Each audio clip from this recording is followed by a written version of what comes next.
Selamat petang. Saya Cikgu Nur Amalise binti Abdullah daripada SMK Sultanah Asma. Saya Cikgu Nur Hidayah binti Sazali, GBK daripada SMK Sultanah Asma. Saya Cikgu Farzul Fawzi binti Marufai Naim, GBK SMK Sultanah Asma. Okey, standby, kamera ready, sound ready, 3, 2, 1, action. Okey, jadi kita dah belajar tadi tentang kata kerja. Masa kata kerja kita ada apa kata kerja? Kata kerja. Kata kerja masak. Lagi? Berlari.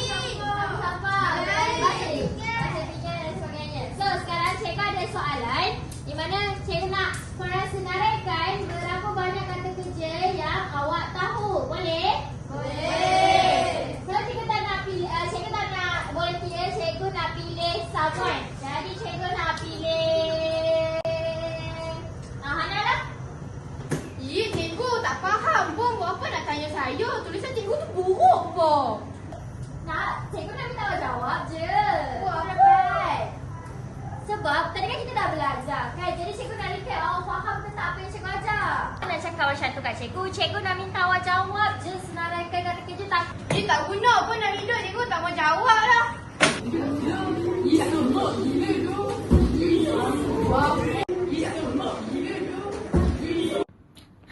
Jadi apa yang awak dapat lihat daripada lakonan sebentar tadi?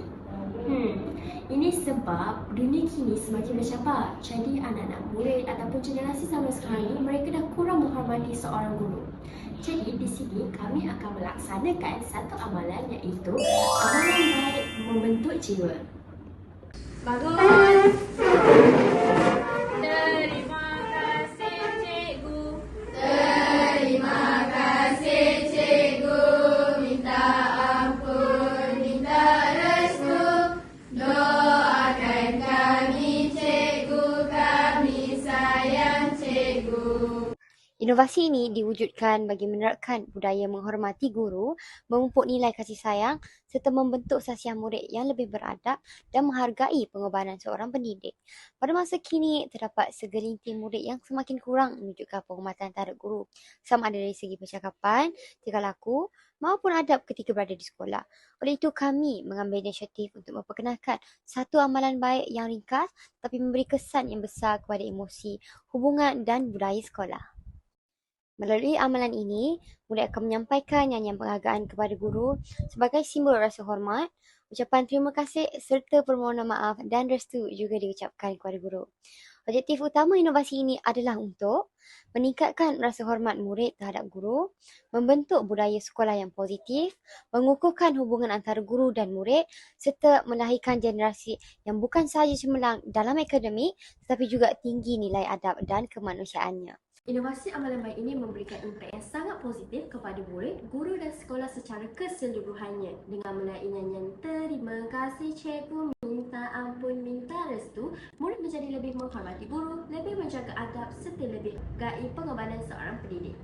Selain daripada itu, hubungan antara guru dan murid juga menjadi lebih rapat dan juga harmoni di mana guru berasa lebih dihargai manakala suasana pembelajaran di sekolah menjadi lebih positif dan juga penuh kasih sayang.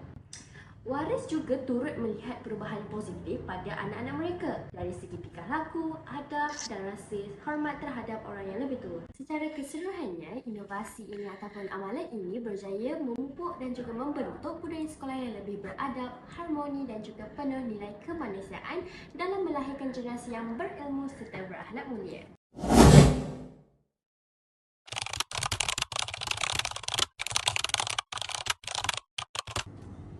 Pada pendapat saya, amalan tu agak lain daripada yang lain dan dengan harapan sedikit sebanyak dia dapat membentuk adab yang baik di kalangan murid.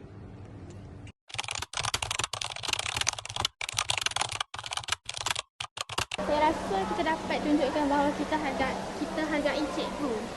Bila kami minta maaf dekat cikgu tu, lepas habis kelas kami rasa semua kesilapan kami dalam kelas dapat dimaafkan oleh cikgu. So ilmu kami dapat bertambah lagi. Lepas tu bila habis nyanyi tu kan kami menjerit kami sayang cikgu satu kelas. Lepas tu kami rasa macam kami tunjuk rasa cinta kami kepada cikgu. Kami first nak salam cikgu tu rasa macam pelik.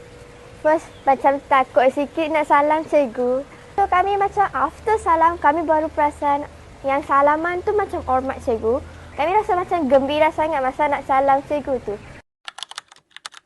Perasaan I rasa segan sebab I dari SJKC, so I tak pernah pun salam kat cikgu Malay. Time I berani untuk cuba salam kat cikgu, I rasa gembira sangat-sangat sebab I dah try apa yang I tak pernah try before. Okey, contohnya sebagai guru praktikal yang baru, saya rasa budaya kat sini patut dicontohilah. Antara salah satu contoh budaya dia ialah ketika pelajar dah habis kelas, mereka akan menyanyikan satu lagu. Terima kasih cikgu, mohon maaf, minta restu. Maafkan kami cikgu, kami sayang cikgu, which is akan buatkan cikgu tu rasa dihargai lah kan. Tak semua sekolah terapkan, selalunya terima kasih habis. For di school, bila mereka nyanyi macam tu, panjang-panjang macam tu, kita sebagai guru yang baru ni rasa macam dihargai. Saya sebagai ibu pelajar, bagi saya cara penerapan nilai murni kat sekolah, so bila kita tengok dekat sekolah ni masih lagi menerapkan nilai-nilai murni seperti ni, it's a good effort by sekolah lah. So rasa ilmu yang kita dapat bagi berkat